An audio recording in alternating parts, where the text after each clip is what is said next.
اعوذ باللہ من الشیطان الرجیم بسم اللہ الرحمن الرحیم الحمدللہ رب العالمین والصلاة والسلام علی اشرف الانبیاء والمرسلین سید الاولین والآخرین رحمت للعالمین شفیع المذنبین سیدنا و مولانا ابو القاسم محمد وعلی آلہ طیبین طاہرین المعصومین المظلومین۔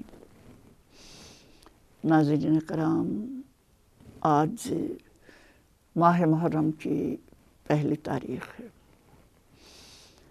آپ سب کی خدمت میں اس عظیم واقعے پر تعزیت پیش کرتی ہوں اور آپ سب کی طرف سے اپنے زمامے کے امام کی خدمت میں ہدیہ تعزیت پیش کرتی ہوں، اور آج کے ذکر کو شروع کروں گی کلام الہی کی ایک مشہور آیت کے ترجمے سے۔ فرمایا خداوند عالم نے، اے ایمان والو، اللہ اور اس کے رسول کی دعوت کو قبول کرو۔ اللہ اور اس کے رسول کی دعوت کو قبول کرو، اس لیے کہ وہ تمہیں ایسی چیز کی طرف بلاتے ہیں جس میں زندگی ہے۔ قابل غور بات ہے کہ واقعہ سن 61 ہجری کا ہے، اور اب کتنی صدیاں گزر گئیں، لیکن ہم اسی محبت کے ساتھ، اسی عقیدت کے ساتھ، اسی دل کی تڑپ کے ساتھ، اسی سوچ کے ساتھ اس واقعے کو یاد کرتے ہیں۔ ہم اپنے عزیزوں کے غم بھول جاتے ہیں، لیکن خوشی ہو یا غم، ہر وقت ہمیں امام علی مقام علیہ الصلاۃ والسلام اور ان کے رفقا کی یاد جاگتی رہتی ہے۔ اور خاص طور سے ہم یہ دیکھیں کہ ہر دور کے انسان کو یہ واقعہ جگاتا رہا ہے۔ اب جب ہم یہ دیکھتے ہیں کہ یہ یاد کتنی ہمارے شعور میں گہری ہے اور کس طرح سے ہمارے ذہنوں کو متاثر کرتی ہے، کس طرح ہمارے جذبات کو متاثر کرتی ہے، تو پھر ہم سوچتے ہیں اس کی وجہ کیا ہے؟ اس کی وجہ کیا ہے؟ جبکہ ہم تاریخ کو اٹھا کر دیکھیں، انسانی واقعات کو پڑھیں، تو بہت بڑے بڑے رزمیے، بہت بڑی بڑی جنگیں جنہوں نے بستیوں کو اجاڑ دیا، ملکوں کی سرحدوں کو تبدیل کر دیا، انہیں بھی انسان ایک وقت کے بعد بھول جاتا ہے۔ زمانے کا بڑھتا ہوا سیلاب ہر نقش کو مٹاتا چلا جاتا ہے، اور باتیں اور واقعات محض کتابوں میں رہ جاتے ہیں، لیکن انسانی حافظے سے محو ہو جاتے ہیں۔ اور بعض واقعات ایسے ہیں کہ جو ہمارے شعور کا حصہ بن جاتے ہیں۔ آخر وجہ کیا ہے؟ تو بات دراصل یہ ہے کہ دنیا میں ہم دیکھیں، دنیا کی تاریخ میں زیادہ تر واقعات شخصی یا اجتماعی مفادات کی خاطر وجود میں آتے ہیں۔ بڑی بڑی جنگیں ہوتی ہیں، کبھی حصول مملکت کے لیے ہوتی ہیں، کبھی حصول زر کے لیے ہوتی ہیں، کبھی غلبہ قائم کرنے کے لیے ہوتی ہیں، اور یہ سانحے یا یہ واقعات جو محض شخصی حیثیت رکھتے ہیں، جو محض وقتی حیثیت رکھتے ہیں، ظاہر وقت کے ساتھ ساتھ انسانی ذہن سے، انسانی حافظے سے محو ہوتے چلے جاتے ہیں۔ لیکن وہ واقعات جن میں کوئی انسانی اصول کار فرما ہو، جو کسی اصول کی بقا کے لیے، جو انسان کے تحفظ کے لیے، جو یہ واقعات ہوتے ہیں، یہ انسان کو اپنی جد و جہد کا حصہ معلوم ہوتے ہیں۔ اور یہ واقعات کیا کتنی ہی صدیاں گزر جائیں، لیکن ان میں چونکہ جو اصول کار فرما ہوتے ہیں وہ کبھی بھی پرانے نہیں ہوتے. تو جتنے یہ اصول انسانی ہوں گے، جتنے یہ اصول آفاقی ہوں گے، ہم یہ دیکھتے ہیں اتنا ہی یہ ہمارے ذہن کو اور ہمارے قلب کو متاثر کرتے چلے جاتے ہیں. اب ہم اس بات پہ آتے ہیں واقعہ کربلا کے حوالے سے. ہم نے دیکھیں شروع ہم نے جس آیت سے کیا ہے اس کی طرف رجوع کرنا چاہیں گے کہ خداوند عالم یہ فرما رہا ہے کہ اللہ اور اس کے رسول کی دعوت کو قبول کرو، اس لیے کہ وہ اس چیز کی طرف تمہیں بلا رہے ہیں جو تمہیں زندہ کرنے والی ہے. اور پھر جناب رسالت مآب صلی اللہ علیہ وآلہ وسلم فرما رہے ہیں کہ حسین مجھ سے ہے اور میں حسین سے. اب اس آیت کو اور اس حدیث کو ہم سامنے رکھ کر دیکھیں تو اس سے مطلب کیا ہے کہ رسول کی دعوت اللہ کی دعوت ہے، دوسرے رسول کی دعوت انسانوں کو زندہ کرنے والی ہے.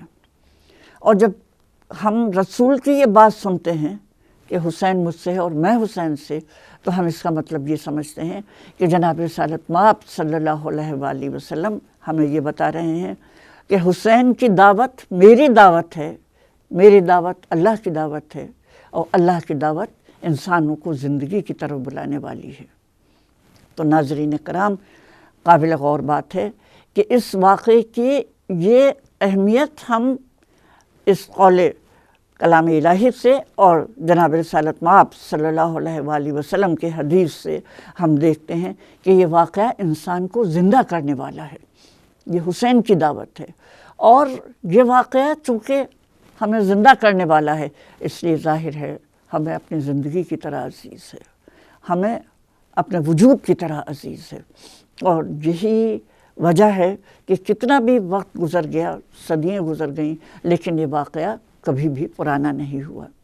اب دیکھیے ہم نے جس آیت سے شروع کیا تھا کہ رسول کی اور اللہ کی دعوت کو قبول کریں اس لیے کہ وہ ہمیں زندگی کی طرف بلانے والے ہیں، اور امام علی مقام کی دعوت بھی رسول کی دعوت ہے، اللہ کی دعوت ہے، اور جو ہمیں زندگی کی طرف بلا رہی ہے. تو پھر ہم یہ بھی سوچیں گے زندگی کے کیا معنی ہیں، آخر وہ کون سی زندگی ہے جس کی طرف اللہ اور اس کا رسول اور امام علی مقام ہمیں دعوت دے رہے ہیں.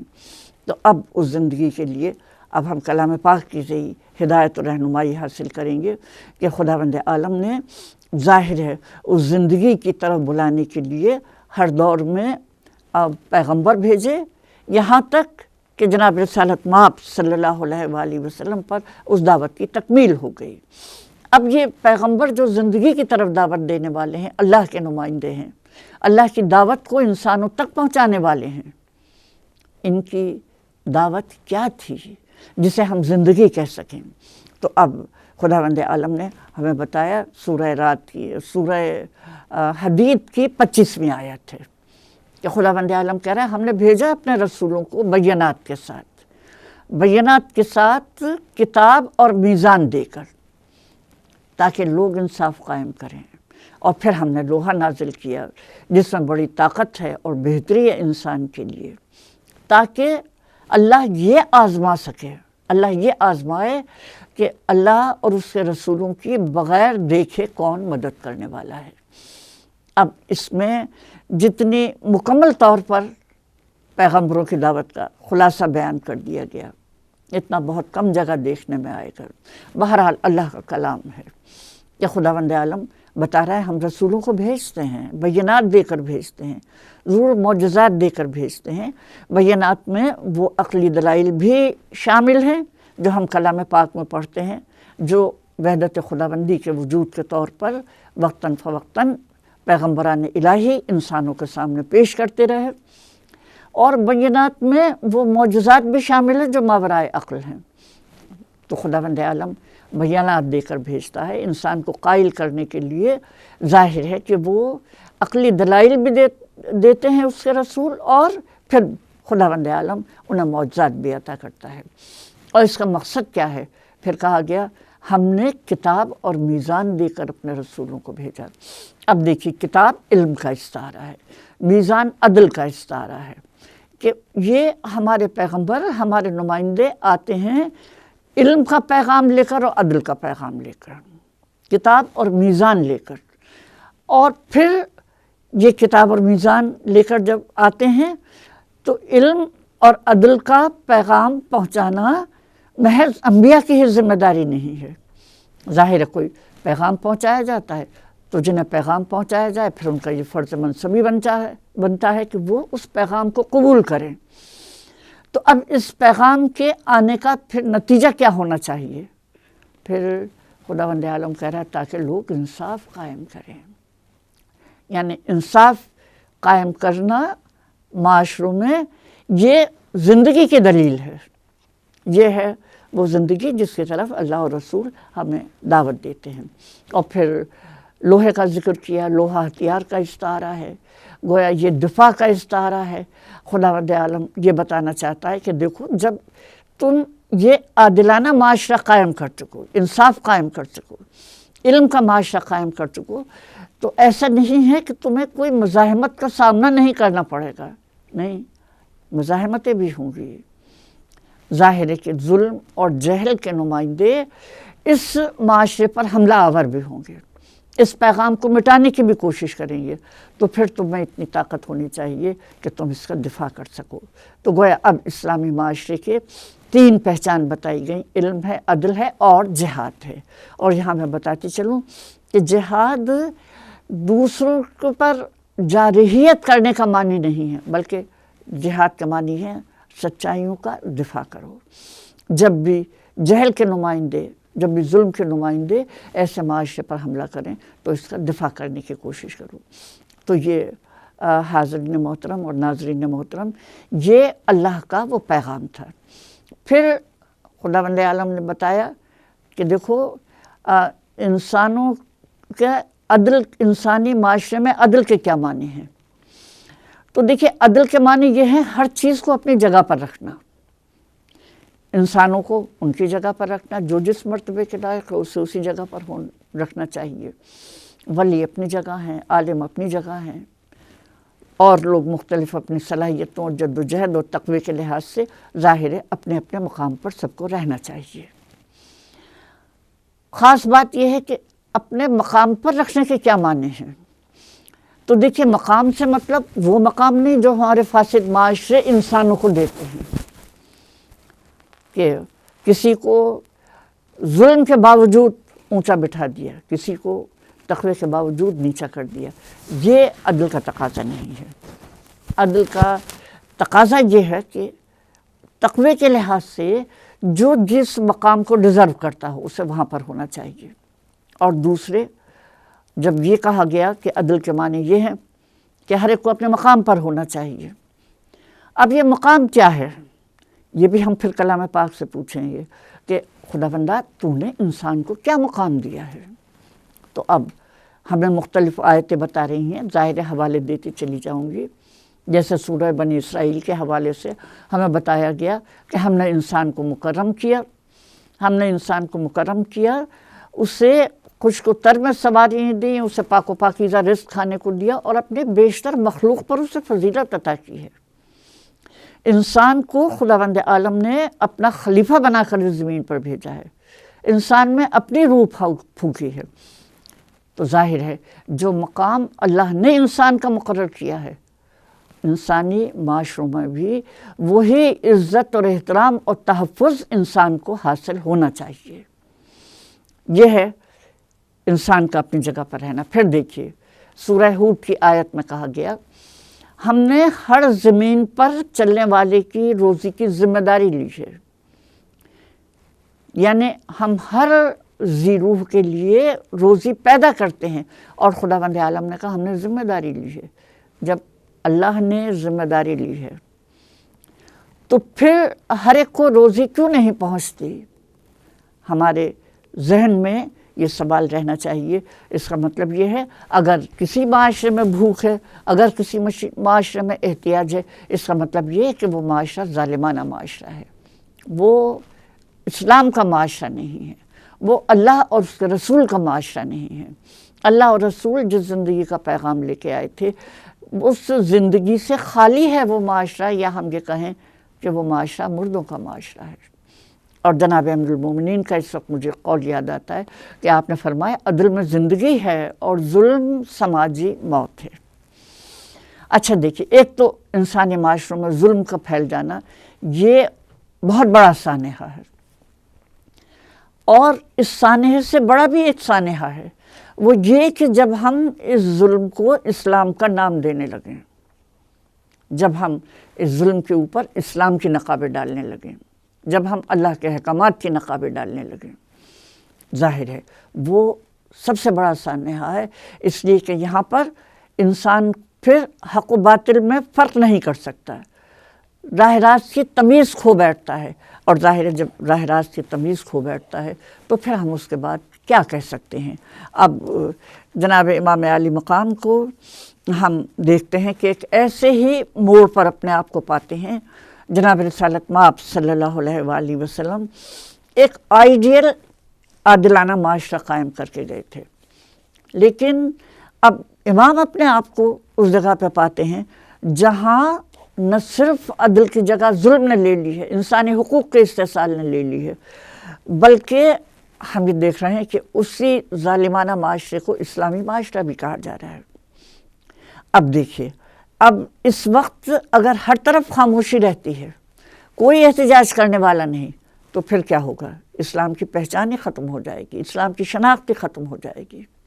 لیکن ہم دیکھتے ہیں کہ اس موقع پر جب اسلام کی شناخت ختم ہو رہی ہے، نمازیں باقی ہیں، مسجدیں کھلی ہوئی ہیں، لیکن جو اسلام کی روح ہے، عدالت، وہ ختم ہو چکی ہے، تو پھر اب اسلام کے تحفظ کا کیا ذریعہ ہے؟ ہماری جان قربان ہو جائے اس پر جو معاشرے میں موجود ہے۔ وہ موجود ہے جس کے لیے اللہ کے رسول نے کہا تھا کہ حسین مجھ سے ہے اور میں حسین سے ہوں۔ ان حالات میں اب امام عالی مقام سمجھتے ہیں کہ ان حالات کے خلاف احتجاج کرنا ضروری ہے، ورنہ دین اسلام ختم ہو جائے گا۔ ہم کہتے تو ہیں زبان سے کہ امام حسین نے اسلام کو زندہ کیا، لیکن اس زندگی کے معنی کیا ہیں؟ ظاہر ہے عشرہ محرم ہمیں یہ سمجھنے کی دعوت دیتا ہے، عشرہ محرم نہیں تو ہماری زندگی کا ظاہر ہے کہ یہ پورا سبق ہونا چاہیے کہ ہم یہ سوچتے رہیں کہ امام عالی مقام کے ذریعے ہم تک کیا پیغام پہنچا ہے۔ تو اب امام احتجاج کرنا ان حالات کے خلاف ضروری سمجھتے ہیں۔ اچھا، بعض لوگ یہ سمجھتے ہیں کہ امام سے بیعت طلب کی گئی، آپ نے بیعت سے انکار کر دیا، اس لیے واقعہ کربلا جو تھا رونما ہوا۔ نہیں، ایسی بات نہیں ہے۔ ہم تاریخ کو دیکھیں، واقعہ کربلا کے 2 سال پہلے امام نے دنیا اسلام کے علماء اور دانشوروں کو حج پہ آنے کی دعوت دی، اور پھر بیان کیا جاتا ہے کہ تقریباً 1000 علماء اور دانشور منا کے میدان میں موجود تھے، جن میں خواتین بھی موجود تھیں۔ اب جب ہم ان حالات کا جائزہ لینا چاہیں گے کہ آخر امام کے قیام کی وجہ کیا تھی اور وہ کون سے حالات تھے جن کے خلاف امام نے احتجاج کرنا ضروری سمجھا، تو اب دیکھیے ابھی بیعت کا سوال تو خیر ہوتا رہتا تھا، ٹلتا رہتا تھا، لیکن امام عالی مقام سے اگر بیعت طلب نہ بھی کی جاتی تب بھی آپ ان حالات کے خلاف احتجاج کرتے، اس لیے کہ اسلام کو زندہ رکھنے کا تقاضا یہ تھا کہ ان حالات کے چہرے سے نقاب اٹھا دی جائے، یہ بتا دیا جائے کہ اس ظاہری اسلام کے پیچھے، ان نمازوں کے پیچھے، ان مسجدوں کے پیچھے، ان ممبروں پہ جو اسلام کے خلاف سازشیں ہو رہی ہیں ان کی حقیقت کیا ہے۔ اور دیکھیے جب اسلام پہ وار کرتا ہے تو صورتحال بڑی سنگین ہو جاتی ہے۔ اب میں ظاہر ہے کہ ان حالات کے تجزیے کے لیے خود جناب امام عالی مقام کے اس خطبے کے چند اقتباسات پیش کرتی ہوں۔ ظاہر ہے ہمارے لیے حالات کو سمجھنے کے لیے، پیغام کو سمجھنے کے لیے سب سے بہتر رہنما خود امام عالی مقام کے الفاظ ہیں۔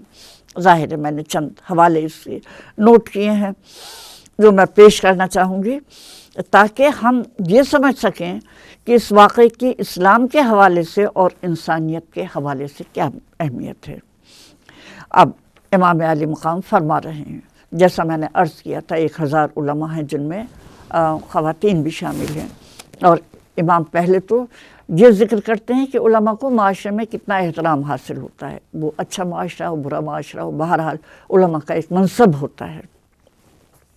آپ وہ سب بیان کرنے کے بعد آپ نے فرمایا یہ سب عزت اور احترام اس لیے ہے کہ آپ سے توقع کی جاتی ہے کہ آپ احکام الہی کا اجرا کریں گے، اگرچہ اس سلسلے میں آپ کی کوتاہیاں بہت زیادہ ہیں۔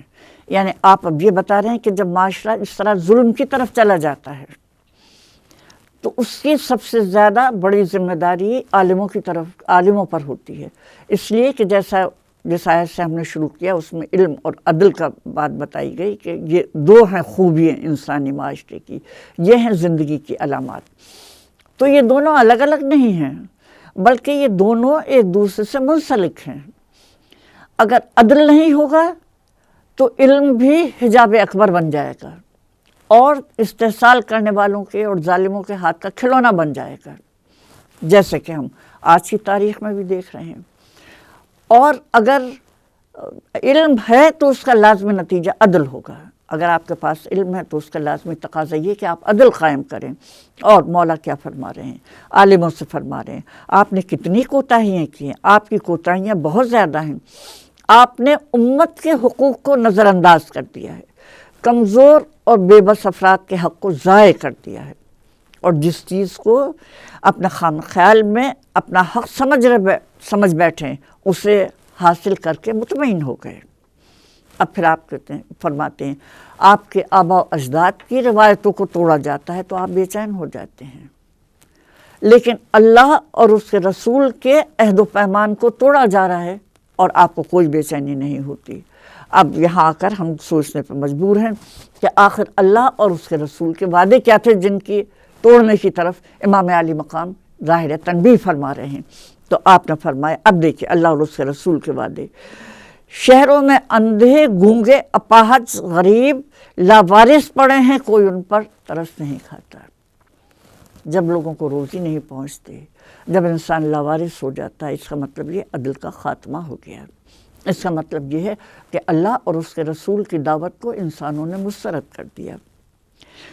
اور آپ کا کیا رویہ؟ آپ نے فرمایا آپ لوگوں نے خوشامد اور چاپلوسی کے ذریعے اپنے آپ کو ظالموں کے ظلم سے بچایا ہوا ہے۔ خاص طور سے عالموں کے لیے لمحہ فکریہ ہے، جو لوگ اپنے سروائیول کے لیے ظاہر ہے خوشامد و چاپلوسی کا ذریعہ اختیار کرتے ہیں اور پھر مطمئن ہو جاتے ہیں کہ سب کچھ ٹھیک ہے۔ اب آپ نے بتایا کہ اس رویے کا کیا نتیجہ ہوا، وہ حکومت پر قبضہ کرنے میں اس لیے کامیاب ہو گئے چونکہ آپ موت کے ڈر سے بھاگنے والے تھے اور اس عارضی دنیا کی محبت میں گرفتار تھے۔ آپ کی کمزوریاں بنی اس بات کا سبب کہ ضعیف اور کمزور لوگ ان کے چنگل میں پھنس گئے، کچھ تو غلاموں کی طرح کچل دیے گئے اور کچھ مصیبت کے ماروں کے مانند اپنے روزی کے ہاتھوں بے بس ہو گئے۔ ہاں، حکام اپنی حکومت میں خودسری آمریت اور ظلم کا مظاہرہ کرتے ہیں۔ اب آپ سوچتے چلے جائیے کہ اللہ کی دعوت کیا تھی، اللہ کے رسول نے کیسا معاشرہ قائم کیا تھا، اور خدا کے رسول کی وفات کے محض 50 سال بعد صورتحال کیا ہو گئی ہے، زمانے کا رنگ کس طرح سے بدل گیا ہے۔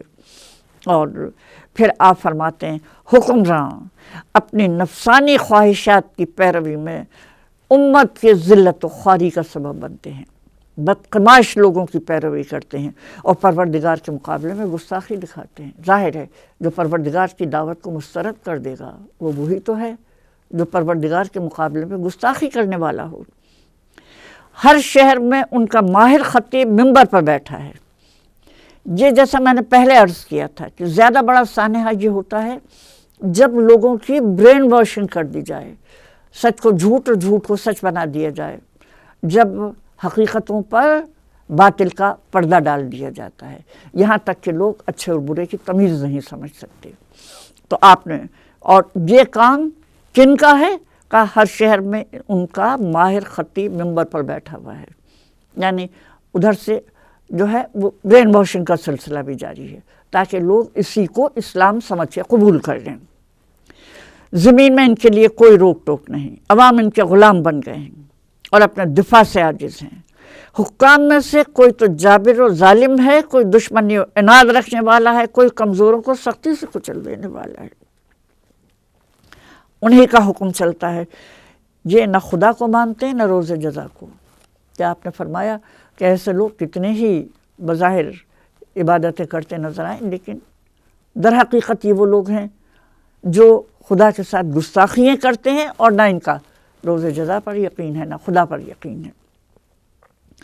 پھر فرما رہے ہیں آپ، ظاہر ہے کہ میں بیچ بیچ میں سے اقتباسات بیان کرتی جا رہی ہوں، اور ناظرین کرام آپ سے درخواست ہوگی اس پورے خطبے کو پڑھیے، خاصا طویل خطبہ ہے، اور خاص طور سے ہمیں یوں لگے گا جیسے مولا ہمارے سامنے کھڑے ہیں اور ہمیں ان تمام باتوں کی طرف متوجہ کر رہے ہیں جو ہمارے ماحول میں بھی موجود ہیں۔ تعجب ہے، اور کیوں نہ تعجب ہو، ملک ایک دغاباز ستمگار کے ہاتھوں میں ہے جس کے ٹیکس وصول کرنے والے ظالم ہیں اور ان کے گورنر سنگ دل اور بے رحم ہیں۔ یہ ساری صورتحال ہے۔ اور پھر اب آپ نے فرمایا کہ اگر تم نے ہمارا ساتھ اس وقت نہیں دیا تو یہ خطرہ ہے کہ ہمیشہ کے لیے تم پر ظالم مسلط ہو جائیں گے، اور کہیں ایسا نہ ہو کہ خدا کے لائے ہوئے دین کے چراغ کو گل کر دیں۔ اب دیکھیے، یہ طے ہے، امت نے اس طرح نواسہ رسول کا ساتھ نہیں دیا جیسے دینا چاہیے تھا، یا ہم یوں کہیں کہ امت نے اس طرح اللہ اور اس کے رسول کی دعوت کو قبول نہیں کیا جیسا خدا کی کتاب کا حکم تھا۔ لیکن جہاں تک چراغ حق کے بجھنے کا سوال ہے تو مولا نے اس کی روشنی کو بچا لیا۔ اچھا، اب قابل غور بات ہے کہ امام ایسے موقع پر یہ خطبہ عنایت فرما رہے ہیں جب اس کی آواز ساری دنیا اسلام میں پہنچ جائے، اس لیے کہ حج کے موقع پر تو ظاہر ہے سارے دنیا اسلام کے نمائندے موجود ہوتے ہیں، ہر شہر سے ہر قضیے کا کوئی نہ کوئی نمائندہ موجود ہوتا ہے، تو اسی لیے آپ نے اس موقع کو منتخب کیا کہ اس طرح سے یہ پیغام جو ہے ہر بستی تک پہنچ جائے گا۔ لیکن ہوا کیا؟ واقعہ کربلا 2 سال بعد ہوا ہے۔ امام علی مقام 2 سال بعد مدینے سے نکلے ہیں۔ کتنے لوگوں نے اس دعوت کو قبول کیا؟ ہم یہ دیکھتے ہیں کہ ہر طرف بے حسی کا ماحول طاری ہے، اور اس پورے زمانے میں شخصی احتجاج تو ہوتے رہے کہ جو ظاہر ہے کہ جناب رسالت مآب کے صحابی تھے، یا جو اسلام کو سمجھنے والے تھے، یا جو اہل بیت کے قریب رہنے والے تھے، لیکن اجتماعی طور پر کوئی بڑا احتجاج نہیں ہوا۔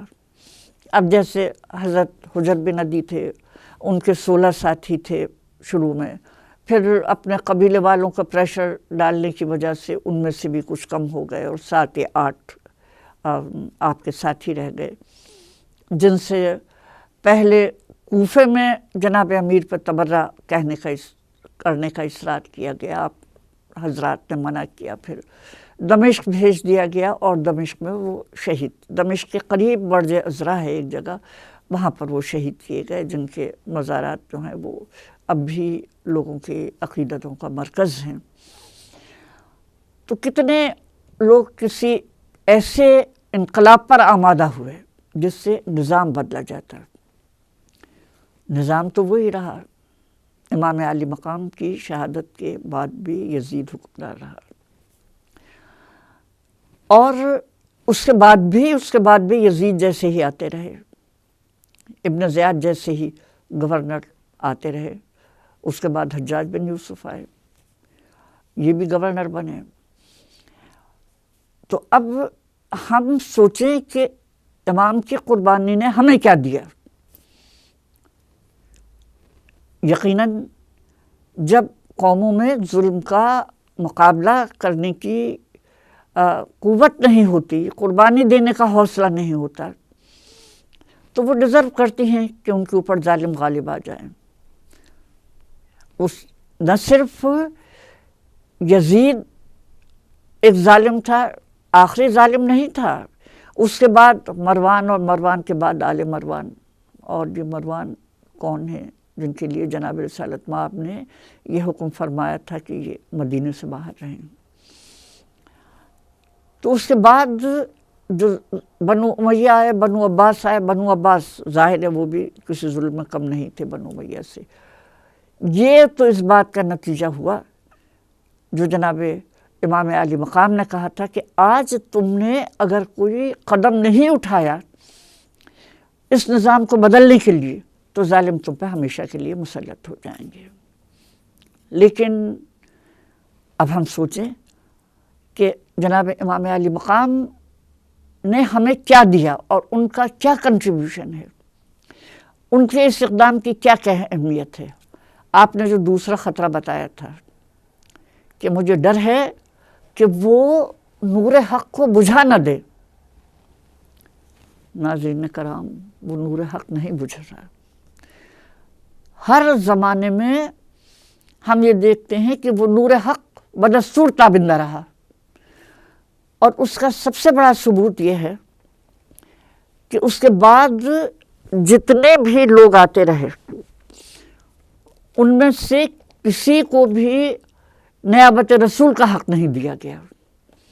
یعنی ہمارے ہر فرقے میں جنہیں دینی حیثیت حاصل ہے، ائمہ طاہرین ہیں، ائمہ اربعہ ہیں، ان سب کا تعلق علماء کے طبقے سے ہے. اور جو وہ ہیں کہ جو حکومتوں کے مظالم کو برداشت کرنے والے ہیں، ملوکیتوں کے مظالم کو برداشت کرنے والے ہیں اور اہل بیت اطہار سے قریب ہیں. تو اب ظالم تو آئے لیکن ظالم امت مسلمہ کی سوچ کو نہیں بدل سکے. تخت پہ تو قبضہ رہا، ذہن پہ قبضہ نہیں رہا. اور یہ ذہن کی آزادی، حق و باطل کی تمیز قائم کرنا، یہ امام علی مقام کا کارنامہ ہے کہ انہوں نے اسلام کی اقدار کو بچا لیا. کہ پھر اس کے بعد کوئی بھی ظالم یا کسی بھی جابر کو نیابت رسول کا حق امت مسلمہ نے نہیں دیا. ظاہر ہے حکمرانوں کا طریقہ الگ ہے، رسول کی تعلیمات الگ ہیں، اور اس کے لیے کس طرح سے امام نے جہاد فرمایا ہے، بہت بڑی قربانی ہے، بہت بڑی قربانی ہے. امام ظاہر ہے اسلام کو ہم سوچیں کہ اسلام کی خاطر، اسلام کو زندہ رکھنے کے لیے آپ نے کس کس کو قربان کر دیا. اب آپ یہ دیکھ رہے ہیں کہ امت مسلمہ کی اس قوت احساس اور جرأت اظہار کو زندہ کرنے کے لیے آپ کو امت کا ایک شاک ٹریٹمنٹ کرنا ہے، ایسا کہ اس شاک ٹریٹمنٹ سے انسان جاگ جائے، اس کا ضمیر بیدار ہو جائے. انسان کے ضمیر کو بیدار کرنا یہ بہت مشکل کام ہے، اور وہ بیداری بھی ایسی کہ جو سارے زمانوں پر پھیل جائے. یہ امام علی مقام کا ہی کارنامہ تھا، اور اس کے لیے جتنی بڑی قربانی دینی تھی ہم تصور نہیں کر سکتے. اپنے اعضاء گود کے پالے، آنکھوں کے اجالے جن سے زندگی میں معنویت ہوتی ہے. امام علی مقام سب کو لے کر گھر سے نکلے ہیں. 28 رجب کی تاریخ ہے جب امام کا خانہ بادہ نکل رہا ہے. لوگ جانتے ہیں کہ حالات امام علی مقام کے لیے کتنے خطرناک ہیں، لیکن اس خطرے میں امام کا تحفظ کرنے کے لیے، امام کا ساتھ دینے کے لیے مدینے سے کتنے لوگ نکلے. میرے مظلوم امام، میرے تنہا امام.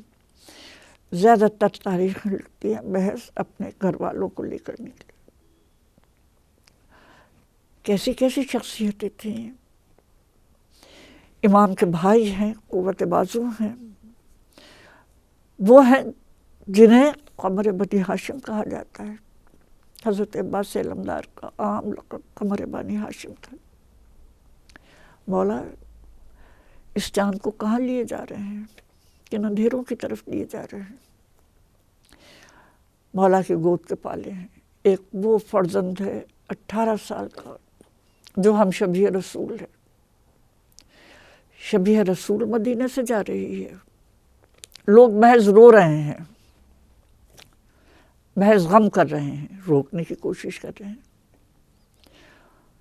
اور یہ تو ظاہر ہے عمر کے بہرحال ان منزلوں پہ پہنچے ہوئے تھے جو منزلیں میدان جنگ میں اترنے کی ہوتی ہیں.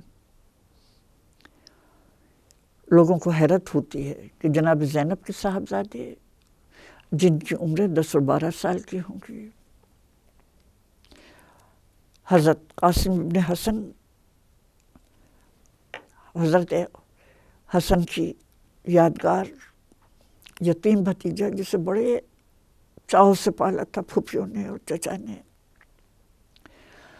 جس کی کم سے کم عمر 10 سال اور زیادہ سے زیادہ 12 سال بتائی جاتی ہے، وہ بھی اس جہاد میں شامل ہیں. اس جہاد میں محض کم سن مجاہدی نہیں بلکہ کم سن سے بھی میں کیا کہوں، اس بچے کو جو ابھی ماں کی گود میں ہی تھا، خواتین کو بھی ساتھ لے کر نکل رہے ہیں، اور یہ جانتے ہوئے کہ کیا مرحلے درپیش آنے ہیں. مولا اپنے سارے گھر کے چراغوں کو لے کر نکلے. اس گھر کے تمام چراغوں کو لے کر نکلنے کی مصلحت کیا تھی؟ امام کو وہ خطرہ نظر آ رہا ہے کہ کہیں ایسا نہ ہو کہ دین اسلام کا چراغ ہی بجھ جائے.